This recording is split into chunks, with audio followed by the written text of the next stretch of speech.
يا أيها الذين آمنوا كتب عليكم الصيام كما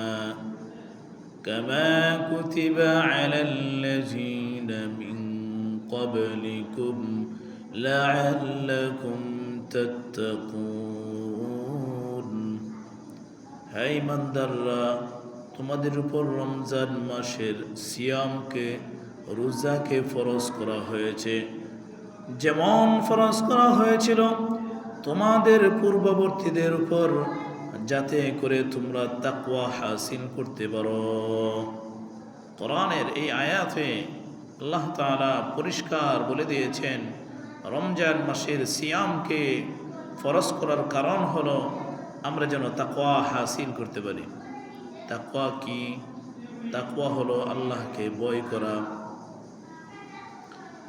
একটি ঘটনা, উদাহরণ, একটি উপমা উল্লেখ করলে বিষয়টা আমাদের কাছে পরিষ্কার হয়ে যাবে। একদা হযরত ওমর ইবনুল খাত্তাব রাদিয়াল্লাহু তাআলা আনহু হযরত উবাই ইবনে কাব রাদিয়াল্লাহু তাআলা আনহুকে বললেন, তাকওয়া মানে কি? হযরত উবাই ইবনে কাব রাদিয়াল্লাহু আনহু বলেন, হে আমিরুল মুমিনিন, আপনি কি এমন কোন পথ, গিরিপথ, এমনকি কণ্টকা কিরণ এমন কোন পথ পেয়েছেন যার চতুর্দিকে কাঁটাযুক্ত? হযরত ওমর রাদিয়াল্লাহু তাআলা আনহু বলেন, হ্যাঁ, আমি আমার জীবদ্দশায় এমন একটা পথ পেয়েছিলাম, কণ্টকা কিরণ কাঁটাযুক্ত একটা গিরিপথ পেয়েছিলাম। উবাই ইবনে কাব রাদিয়াল্লাহু আনহু বলেন, আপনি তখন কি করেছিলেন?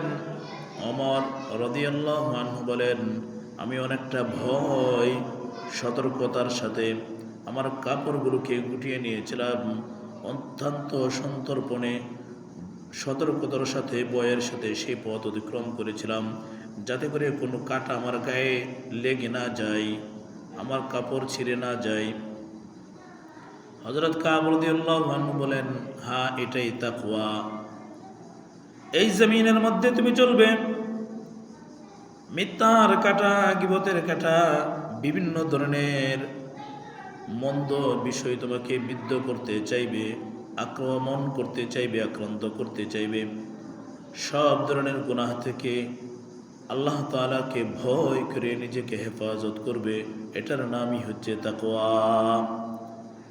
এই রমজান মাস আল্লাহ রাব্বুল আলামিন আমাদেরকে রোজা ফরজ করার মাধ্যমে এই জিনিসটা শিখাইতেছে, যদি আমাদের মধ্যে তাকওয়ার গুণ হাসিল হয়ে যায়, তাহলে আমরা সব ধরনের অন্যায়, অপকর্ম, গুনাহের কাজ থেকে নিজেদেরকে বাঁচিয়ে রাখতে পারব। সারাদিন যেমন একজন রোজাদার আল্লাহকে ভয় করার কারণে পানাহার থেকে বিরত থাকে, গুনাহ থেকে বিরত থাকে, অনুরূপভাবে সে যেন সব সময় আল্লাহ তাআলার ভয় অন্তরে জাগ্রত করে সব ধরনের আল্লাহ তাআলার নাফরমানি থেকে বাঁচতে পারে, আল্লাহর বিধিবিধান মতো চলতে পারে, আল্লাহর ভয় মনের মধ্যে ধারণ করে চলতে পারে, তাকওয়ার গুণ হাসিল করতে পারে। এই জন্যেই আল্লাহ তাআলা রমজান মাসের রোজাকে দিয়েছেন।